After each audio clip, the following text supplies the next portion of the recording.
Вы смотрите актуальное интервью в студии Сарглана Неустроева. Здравствуйте! В эти дни мы работаем на полях Международного форума креативных индустрий, созданного на Дальнем Востоке.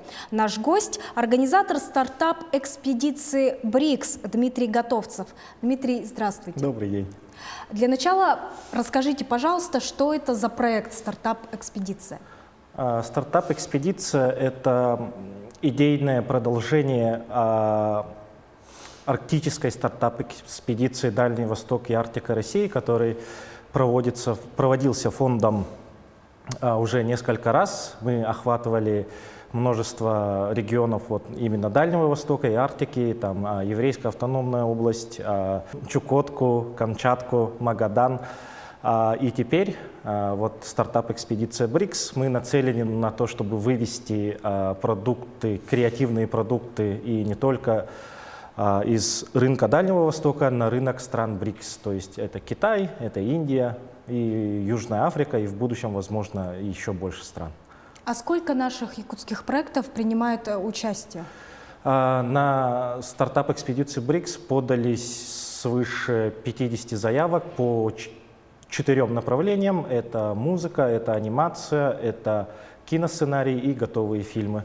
Из них были отобраны на финал по 3 проекта по каждому направлению, то есть 12. Из них около 9 это были наши якутские проекты. И сколько в итоге одержит победу, будет масштабировано на международный рынок? По каждому направлению будет выбран один победитель, то есть у нас представлены международные эксперты, то есть это из Монголии, из Китая, из Южной Африки и из Индии. Приехали к нам наши гости, которые работают в этих индустриях, то есть в своих странах, обладают экспертизой, и они оценивали эти проекты, слушали их презентации, их защиты, слушали их выступления, смотрели отрывки из фильмов. И по ним они выберут победителей по одному в каждом направлении. Давайте поговорим о разнообразии проектов. 4 направления вы назвали, но в целом прослеживаются ли какие-то тенденции создания определенного продукта? Как таковых у нас особо тенденций нет, однако все проекты, они в той или иной степени охватывали именно культуру дальневосточных регионов, то есть фильмы были больше, как сказать, ориентированы, съемки, да, их истории, они больше были ориентированы именно на Дальний Восток, на специфику наших регионов. Также музыка — это этнические фолк-песни. Например, выступала группа «Лутар» из Бурятии. Они исполняют этно-хип-хоп, то есть на своем языке, своей культуре и так далее. Так что, если говорить про какую-то направленность, то направление — это Дальний Восток. А каким образом вы планируете выводить продукты на международный рынок? Какие механизмы здесь будут использованы? На закрытии форума будут объявлены эти 4 победителя, и каждому победителю от Фонда развития инноваций будет выделено до 1 миллиона рублей на их продвижение, то есть на участие в разных фестивалях, на поездки, на презентации. Фонд будет оказывать финансовую поддержку, чтобы они смогли выйти на международный уровень. А могут они параллельно еще пользоваться какими-то государственными услугами? Например, программа «Экспорт» по возмещению? Да, конечно. У нас нету какого-то либо ограничения, то есть они могут как и от нас, так и от других источников получать поддержку и выводиться на международный рынок.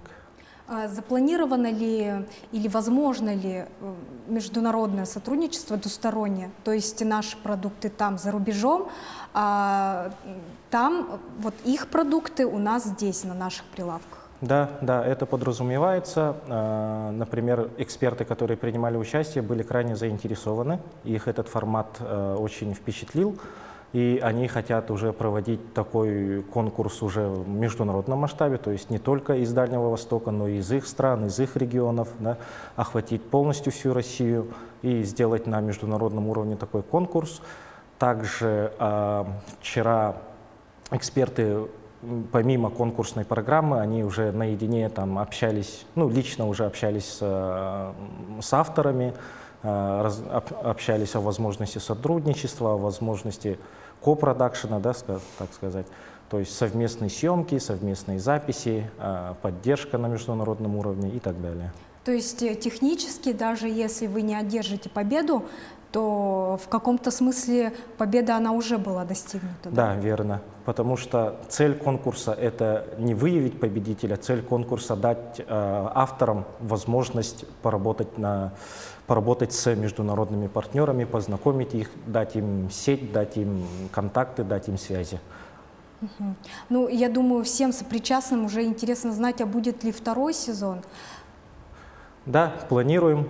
Мы хотим сделать этот конкурс ежегодным, проводить его не только с ориентированием на Дальний Восток, как я уже говорил, а на международном уровне, подключать больше партнеров, больше заинтересованных, больше авторов, больше участников, больше проектов.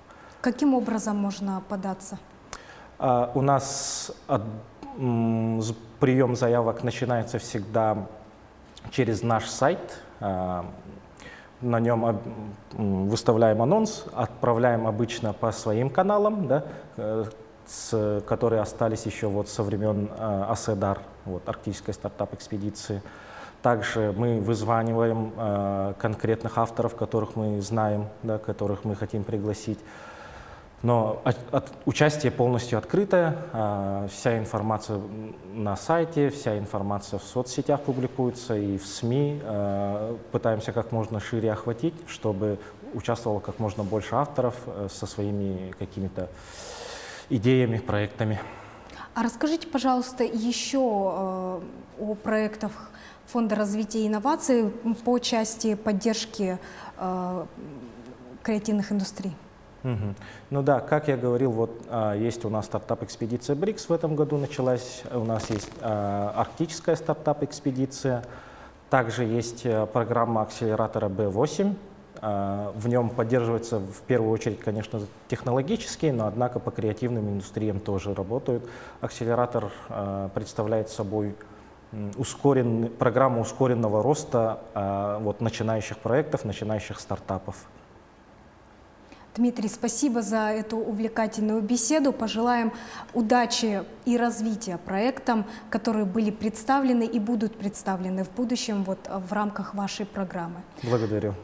Актуальное интервью подошло к концу. До встречи.